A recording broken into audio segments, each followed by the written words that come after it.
Hey nerds, we're back. We are doing another how to run internal wiring video. My first one I thought was great on how to do it through an internal top tube on a bike that didn't have any sort of tube on the inside. I did another one recently on Avery's Big Rivendell on how to get it through the pass and stow rack. But I want to do another one again on how to do through racks and through frames and forks. So on my frame, as you can see the wire here, I drilled a hole in the frame and brazed in a big stainless washer and put in a black rubber grommet and ran the internal dynamo wiring in, out through the bottom bracket, and it goes up inside the fender. Then I drilled two holes in the fender, ran the wiring up to the back taillight, used some metal, aluminum like HVAC style tape to tape it inside the fender to hold the wire in place and protect it. On this one, I'm going to run, I got the Edelux 2 headlight. So I made this rack.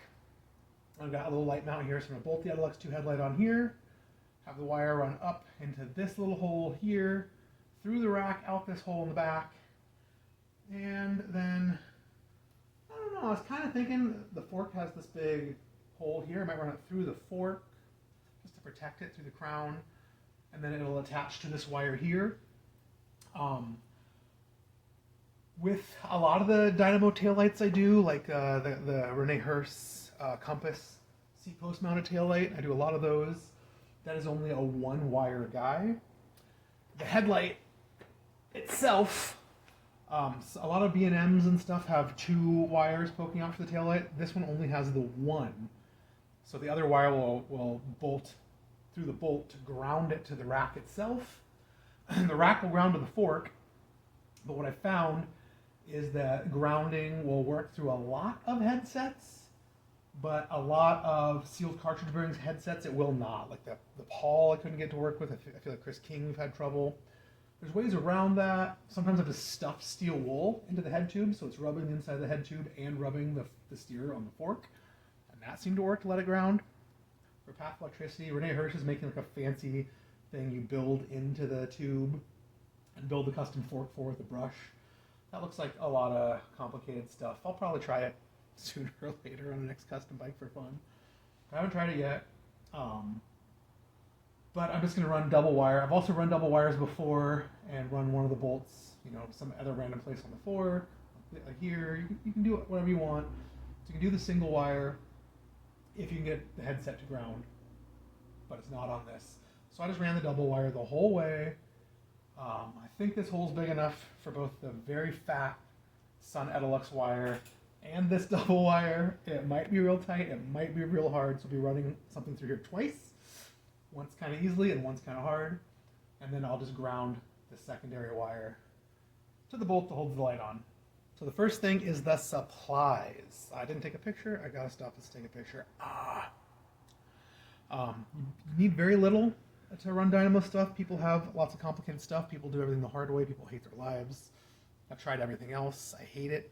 This is the easiest way I found. I promise if you try other stuff and try this, you'll be in love with it. You'll never do it another way ever again. And if you do, let me know, because I'd like to know a better, easier way, because this way is so easy. So I got the headlight. I got the little kit that comes with it. It's a couple of connectors that plug into the hub and a little bit of shrink housing. I got some pliers. So these are some special smaller wire pliers. These are kind of hard to find. You got to find them online, maybe at your hardware store if it's really good. Most places don't have bigger stuff for automotive. So this has a 22 gauge. Most stuff only goes to 20. 20 is just too big for most Dynamo wiring. I think the Edelux is a bigger one. It might even be 18 or 16 or something. I'll have to play with it. I don't remember. But most of the B&M wiring, the smaller normal wiring, that's all like 22 gauge. And then I got these straight from Temu rip-off of the Knipex wire crimping pliers. You can put the little connector end in here and crimp. These guys kind of give me a hard time and wreck connectors once in a while and are a bit of a fight. The Knipex ones are magic. They're $300. These were $12. We do what we're going to do. Eventually I'll get into doing way more wiring all the time, and I will buy the Knipex. What I do not have is a soldering iron. I used to solder a lot of wires. It's a giant pain. You really don't need it for most stuff. Connections aren't as good. You need it for some of the fancier Sun stuff if you want like the jack plug-in and the split thing for double tail lights, or for charging your phone and your headlight. And they make all these fancy things they sell at Rene Herse and Peter White. A lot of that stuff has to be soldered. Some of it has to be soaked in resin after being soldered and then heat shrunk. Like, It's fancy. You don't really need that stuff. You can get away with just a generic 99-cent pack of shrink wrap and these things. A lighter, I like ones that go away from your fingers so you don't burn your hands when you're trying to heat shrink things. And the number one most important tool for any internal cable routing is a dead shift cable. Brake cables I find to be too thick. They just don't flex and bend enough. They cause problems. Got to clean up this little end. You can see this little guy's poking out. And I take a dead shift cable, I put a little bend in it like this, and then I fish it through the tube. And when I get to wherever the hole is on the outside, it's impossible to fish it. You can try and poke in there with tweezers or a pokey tool or a spoke. It's a nightmare. I just get this in here and just roll it in my fingers until the wire scrapes, the bent piece of the wire scrapes inside the tube until it just pops right through. So all you gotta do is get about where the hole is and just roll it in your fingers. And this will just scrape, scrape, scrape, scrape, scrape right until the hole is and just pop right out. It is magic, magic. So we are gonna do that with this. And I will show you how easy this is. On my other videos, I usually do this 2-3 times in like 30 seconds just to show how absolutely easy it is. I'm gonna cut off this damaged bit. Re-add a little bit of bend. Too much can be a problem, so I just like a little bit of bend. On this one, we don't even need the bend because I have the hole straight out. We might, we'll see. Goes through another tube, it might catch. So we're gonna use the bend end. I'm gonna come in through the harder hole. Poke all the way to the back. I'm gonna poke around a little bit and see if it magically just pops out, and twist it in my fingers and it just popped out. So the second I give it any twist at all, while poking, wiggling, it comes right out and through. So this is half the battle. The next step we're going to do is we're going to take a little rubbing alcohol and a clean paper towel or rag and clean this off. And we're going to attach the new wire to it, heat shrink it on. Heat shrink's not super strong, but it's enough to hold it if you do it right. And gently wiggle and pull this all the way through and pull that Dynamo light and wire all the way through. So let's do that. I got the light, and what I need to do is get it bolted on here. Dun, dun, dun. Otherwise it's going to be dangling and in the way. So I'm going to pick the bolts. I'm very picky about how I do my bolts, so I might as well show that too. I am in love with star-shaped washers because it will dig into the soft aluminum on the light. Now we can run the bolt, some star washer on each side, maybe some regular washers, and a nut on the back side. And we can get this thing 90% tight, but not 100% tight, so it'll always stay. It'll never move on its own. It'll never hit bumps and fall down. But you can reach down and adjust it. Sometimes you're on a ride and you get out in the country and you're like, whoa, I need a little more light. And sometimes you're in the city and you're just like, oh, this is reflecting off the trees and reflecting off of all the signs. It's annoying, and I want it just down a little bit. So the light's kind of in front. You want the light like 20, 30 feet out in front of people. Put it way down so you can see. Then you're just watching your front tire for potholes and you're not watching traffic and real bumps coming up. So you need it like 20, 30 feet out. You want to see stuff coming so you can safely and easily avoid it in time. So I like to do that, but in the country sometimes you put it up because you want to see way farther off and see turns coming and stuff like that. In the city you don't want to be blinding people. So I like it to be a little bit adjustable. And sometimes you park your bike at a rack and you hit it on the rack and it bumps it down. That happens to me all the time. So I want this 90% tight. So I do adjust it while riding sometimes. I'll just reach down and do it. That's not recommended. Some famous, very good riders have reached down accidentally, put their hands in their wheels and wrecked and broke their wrists and stuff. Jan Heim from Nehurst did a big article on breaking his wrist, trying to adjust this on a long ride. So I don't recommend it, but I'm pretty careful. Try and stay up real high, barely come down and touch it. I don't do it super often. So let's pick out nuts and bolts for this. Ta-da! The process of movie magic. I got this thing all set up with my bolt, my big fat washer, and my little tooth washer into the Dynamo hub, tooth washer, fat washer, rack. Then I got the little special hold washer style connector for this wire, and then a regular M5 nut. I keep forgetting to order all the wiring supplies I need. I used to have so much in stock. I have none in stock. So I next door to the hardware store and just bought this piece of speaker wire. It's basically the smallest one they had. And it's clear and looks kind of cool. And it's about the same gauge as the taillight wire and all that stuff. It should be totally fine. I don't know. It's clear. I can always change it later. There's one other thing I have to do, which makes me always very sad. This Edelux headlight comes, most of them just come long wire, bare wires in the end. The Edelux come in two styles. Some of the shorter wire that already has the attachments, basically for going into your fork crown, is wrapping around your blade. And the longer one, I always get the longer one because I want to route it through racks and inside forks and through stuff. It's got such clean, nice, beautiful, perfect ends. So this wire is two wires. It's a single wire in this thick plastic sheath. Then it's wrapped with another wire and then another black plastic sheath. So when we cut it, we'll trim away some of the black wire, peel this off, twist it up, make it look just like this again for the connectors. But this is going to be kind of a pain to go through. It's also probably going to be too long enough to trim it down anyways. Doesn't matter. We're going to cut this beautiful, perfect end. Bye-bye wire. Bye-bye. Okay, so that leaves us with just this black wire hiding, the black coating hiding all the wire. Way easier to run. Way easier to run. And we got our shift cable that's already through. Just going to hit it with a little bit of rubbing alcohol. And it's got a random napkin. You use lint-free paper towels, but this is probably fine. And we got, I think I'll use this red one so it's easier to see. I want this napkin to leave residue. It probably did. It's probably going to cause a problem. It's probably not going to work once we redo it. Slide this guy most of the way into this heat shrink. I'm going to slide the shift cable. Oh, this heat shrink's a little tight. Can we do it, bro? Can we do it? Slide. I don't want either end to actually poke through the heat shrink, but I want it to be almost all the way there. Lightor. Heat shrink. Get shrinky. Shrinky dinky. And if you're impatient, this will just pull right out because it's still hot. Just going to give it a few seconds to cool. And then we're going to gently pull the wire through, and we're going to feed it through from this side. So this side we're actually feeding it, this side's just to guide it. Can you see? You can see.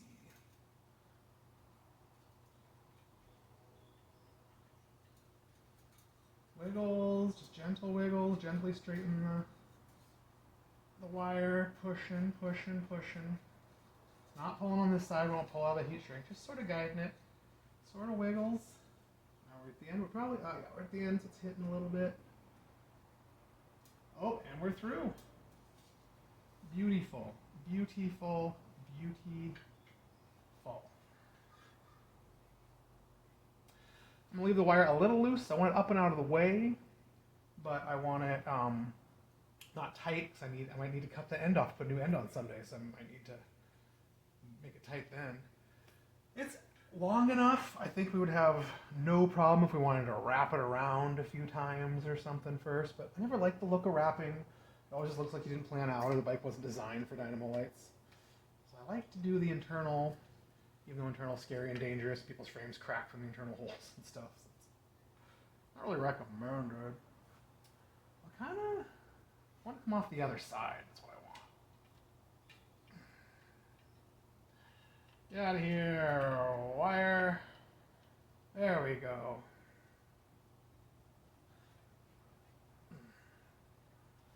Just a little bit loose. I don't want to fall and rub into the tire. I don't want it going all over the place. I don't catching on things, but I want some extra. Now this one, I am going to wrap up around here before tucking it in. But that's neither here nor there. Oh, we'll do that next. So this is through. If I were smart, I would cut this now, put new connectors on, all that stuff, so that I can take the fork on and off, or the rack on and off, without having to cut the wire and do it all then. I'm not really planning on doing that. I can always do that later. I have all the tools and stuff. So I'll just leave some extra in case I gotta cut it and make some connectors. The wire is still attached to this end. This end's all the way out, so I'm gonna do the fork blade too. So the same thing on the fork blade. I brazed on some big stainless washers, then drilled those holes out. They're too big. I need to put grommets in. I forgot to do that. Oh, do I have the grommets? I think so. I have random grommets. These are all ones I bought at the hardware store next door. I used to find the size I liked and order a zillion of those, but it's been forever, so I just went and bought a bunch of random ones. They're like $1 a piece at the hardware store. If you find the right place online, you can get like, you know, a bag of 10 or 20 for $1, so, or $2 or $3. That one's real fat. That one's real fat. This one's probably, it's tight, but not too tight. These holes are kind of big. I think that'll fit just fine. I'm gonna go back over to the hardware store and see if they have this one. So this one's fits this wire about perfect. It's a little thicker because I'm going through the fork blade and through the washer I brazed on. Where some of these are bigger and loosey-goosey, and the little split in the middle is much thinner. I usually want to do the smallest hole possible. I always braze on a reinforcement. So I has to go to the hardware store. Luckily it's next door, BRB.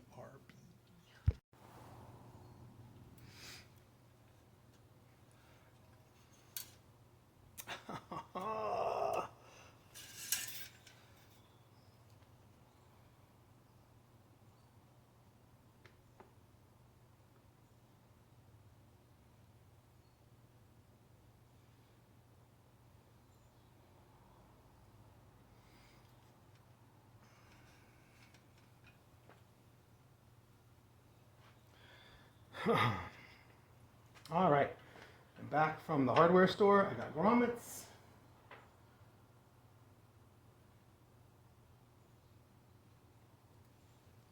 I have this little tight, sexy one. It is too tight. It is too sexy. I went and got one that's got the same hole, the same ID to fit inside the holes I have, but a bigger OD. So it's loosey-goosey, so we can actually get this tool through. It's getting a little frayed. Giving it its little bend. Now what I'm going to do is once the grommet's in, it really wants to hold this wire straight, so it's too tight. So I'm going to put this on. The grommet's small enough, I should be able to get this pinched and inside the fork later. But I want it on for now. So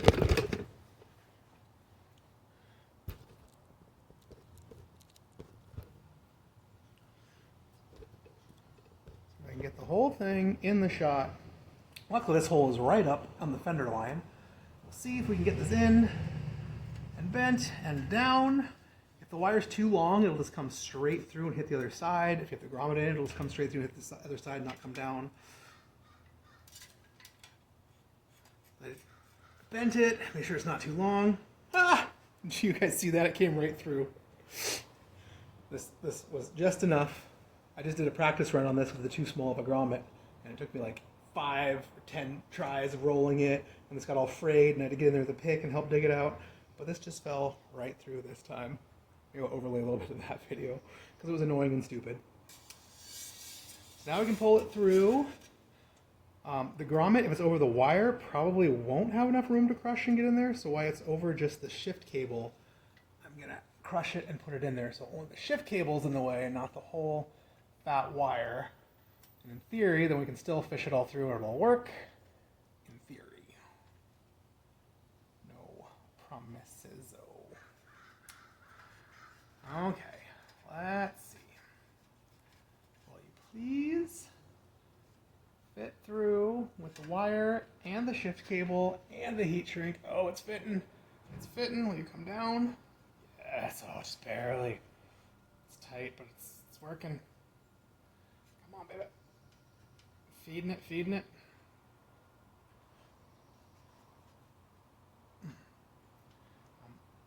Fortunately, I need to feed it and I need to have it come down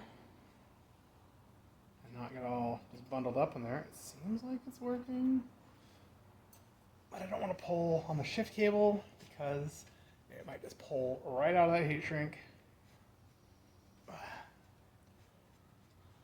could be bundling up everywhere in there. Come on, come on. And I feel like it pulled right out. It certainly did. Try number 2. Yeah, it's bundling up on the fork instead of going down. I do a new heat shrink. This is all covered in rust water and whatnot.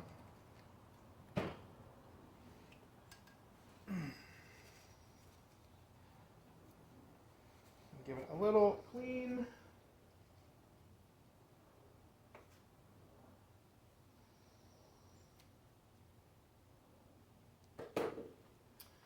When I said this is the easiest way ever, it still is. Doesn't mean it's perfectly easy.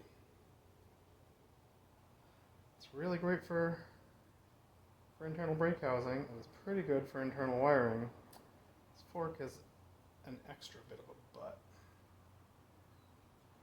Come on, man.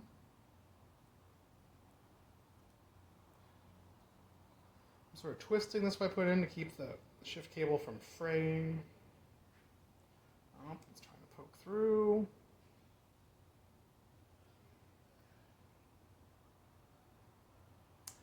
That's fine.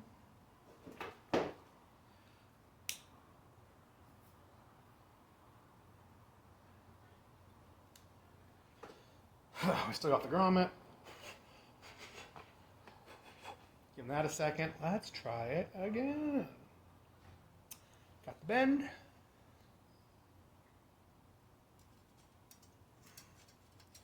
Come on, baby. And down. It's going down nice and smooth. It's not bunching up in there. Oh, and it just poked right out again. Just, that angle is just enough. It just poked right out. No twisting, no wiggling, no futzing, no fighting. It's mostly easy, I'm telling you. Mostly.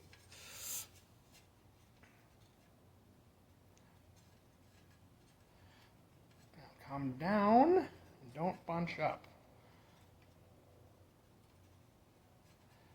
Feels like it's coming down. Pulling the wire just a little bit to help guide it. Just gently wiggling it. Trying to get the wire to come out the bottom as much as I get the wire to go on the top. The shift cable come out the bottom as much as I get the wire to go in the top. So it doesn't just bunch up and roll up. And are we there? I see red. So I'm still pushing that wire. I'm grabbing the heat shrink, and look at that. We are through.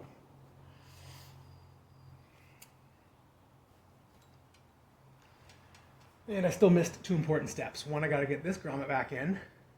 We can try and get it in with the wire. The wire's taking up a lot of room. We'll have to fish this back up and do it with just the shift cable. Oh, so many steps. So many steps. It's been, 5 years since I've done this, so give me a little bit of a break. Okay.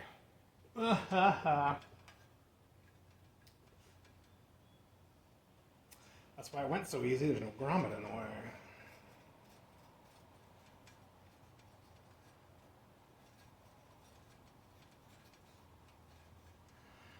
All right, we pulled it out.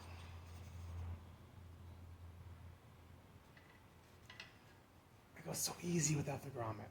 I mean, technically I could talk myself out of the grommet on the fork blades. It's got the reinforcement. I filed and sanded it in there. I drilled the hole, then filed and sanded it. It probably won't cut through this wire super fast. But it'd be cooler with the grommet, even though it's a giant pain in the butt. So I got the grommet in. I'm going to try and re-fish this through with the grommet now in the way, causing tensions and annoyingness. Oh, it's working. Gently making sure I'm pushing and guiding, pushing the wire, guiding the shift cable so it doesn't just bunch up in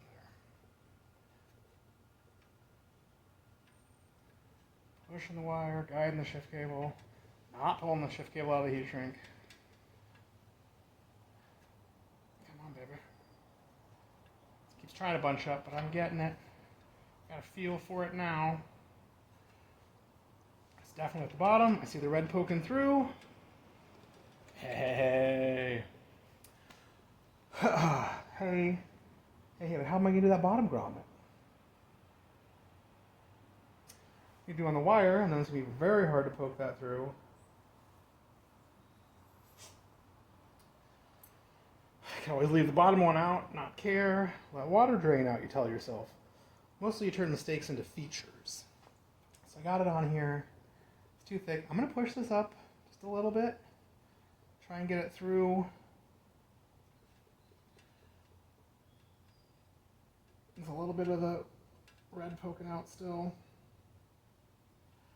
Maybe we can, maybe we can't.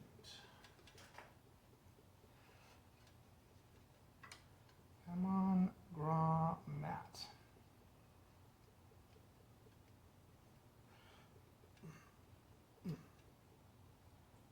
Poke through, baby. I know you don't want to. I know that super wire's in the way. Oh, oh. 80%.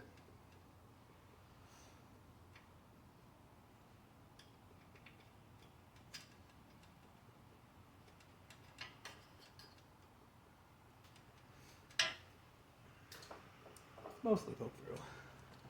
Looks a little weird. There's something going on the other side. Not all the way seated. Come on, one more try. All these fender stays, wires and things dangling in the way. Maybe. I still got it. Feed from up here. I'm gonna pull down here. Ah! Pulled the wire out. A little bit of the heat shrink is still there. Maybe there's enough to grab and gently gentle it. Maybe. Come on.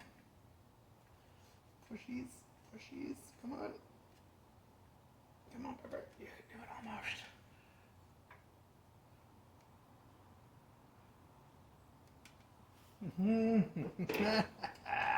Monster.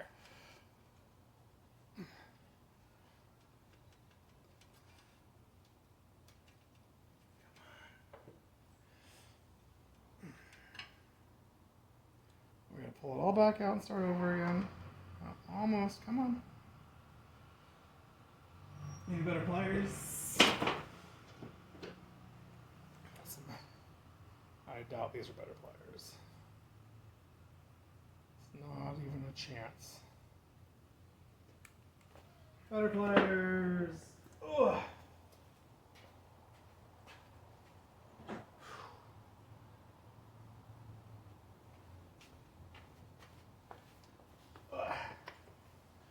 These are some pretty fine needle nose. They got some pretty good grips. Come on. I believe in you.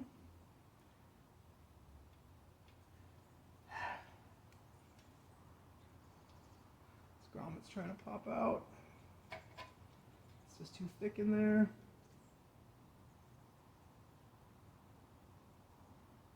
Come on. Through, yes, but it took the grommet too.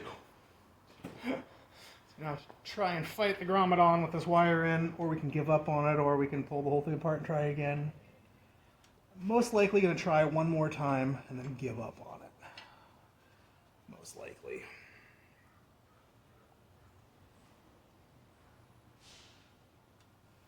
Let's get this all the way through. It's a tight little brat, this grommet up here.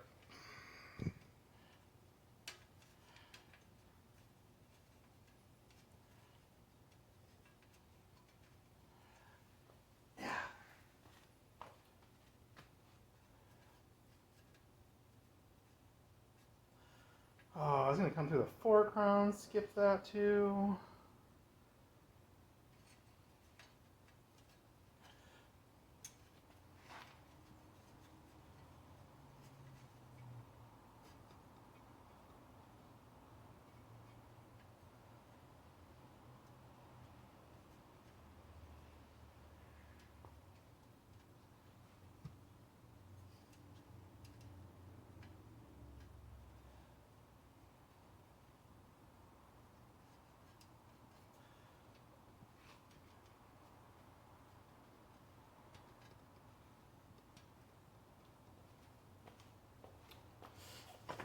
Yay. All right, I got about where I want it. I left a pretty big loop up here because I'm planning on cutting it and putting splitters in so I can take the rack on and off if I want. I also forgot to put it through the fork crown like I was talking about, but if we cut it there, put the splitters in, then we can easily reroute it. Easily.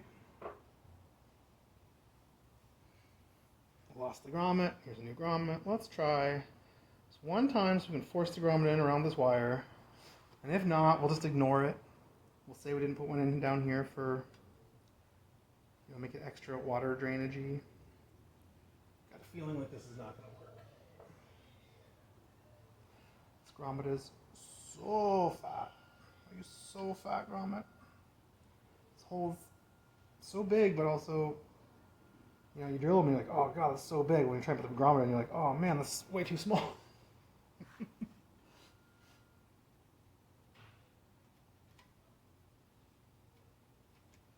Hey, I think I did it. Oops.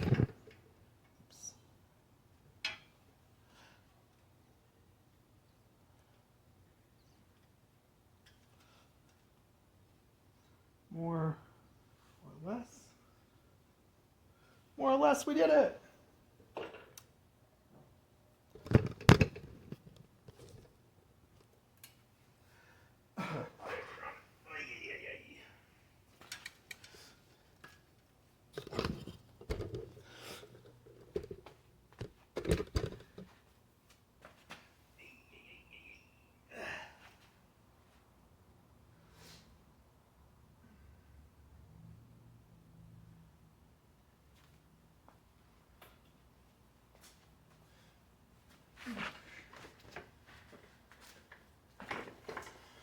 I'm expecting a customer any minute, so I have to stop this and redo it later.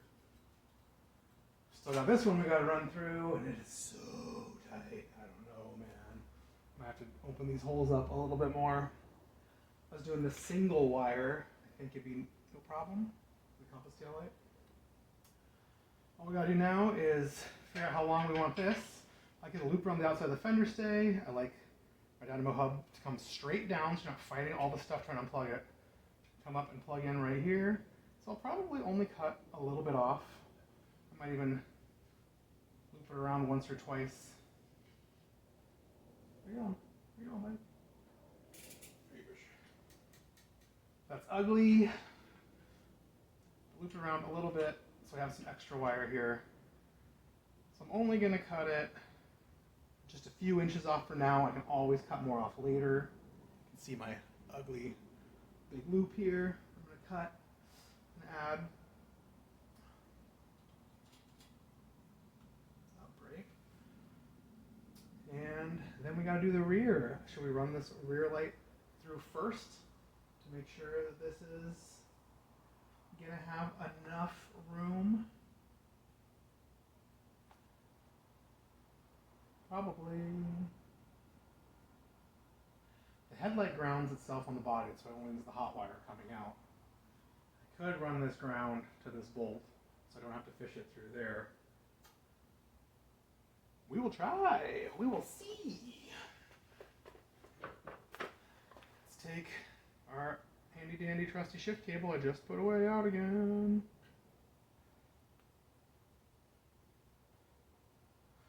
Let's see if we can fish it through this hole with this sun wire in. And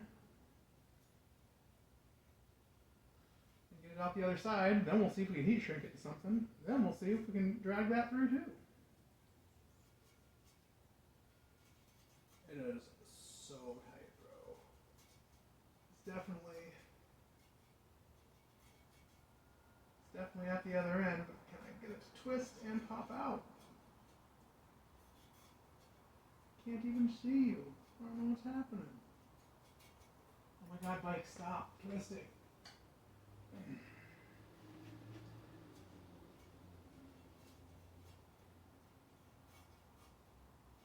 Oh, there it is. Just took 4 or 5 twists, so it comes out. With a heat shrink and a wire attached though.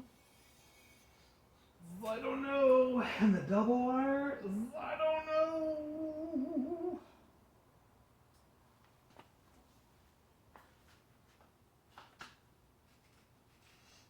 Oh, baby.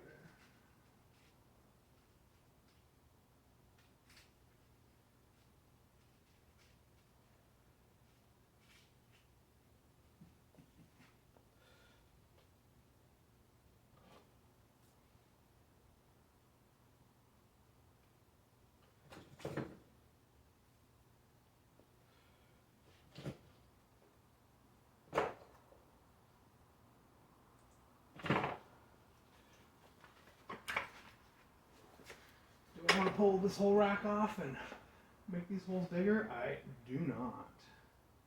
Should we just try it? Is there any kind of chance at all in hell? I do not think so. I think I should go single wire and then just run this guy to a ground on this bolt. Slightly less elegant where no one really notice. Probably not. Do I have an extra one of those round built-in washery grounds? I do not. So I'll have to go get one and do it later. I need to order a real kit. If I even get a single one of these through, I'm not sure. This stuff's only a few bucks. I'm going to pull it apart and not care. This is 2 wires stuck together. We're going to try. If it doesn't work, I'm going to run over and just buy another few feet of it.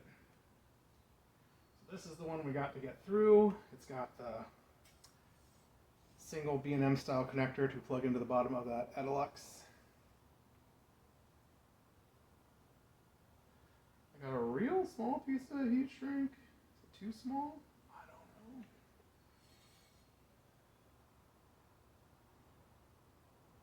Maybe. Heat shrink things are never the sizes you want. They're either way too big or way too small. Or go too big. Use red again so you can see.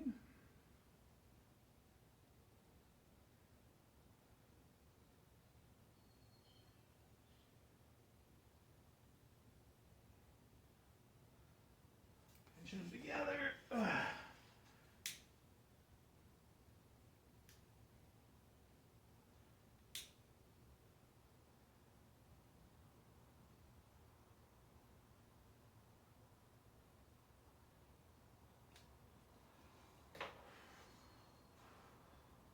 Smell the burn.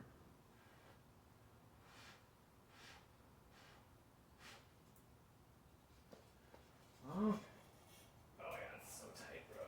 It's so tight. Can we do it? Can we do it?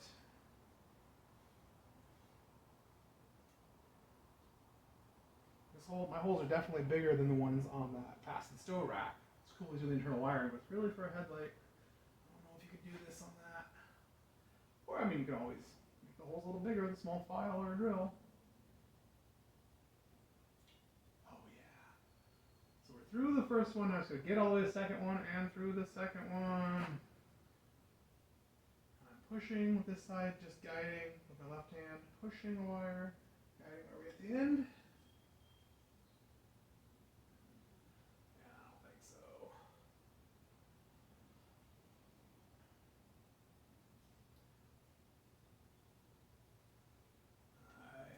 Seriously doubt it.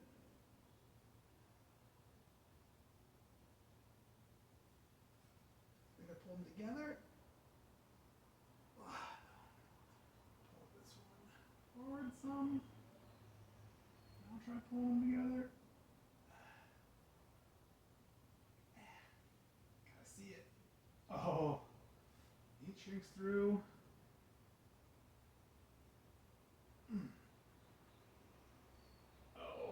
Trying.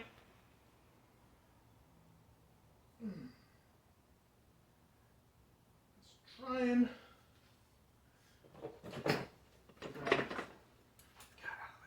Got these tight needle nose, a little teeny bit of the wires poking through. And we got the whole shift cable, a little bit of the wire in the shrink wrap. I'm gonna hold it real tight. Oh,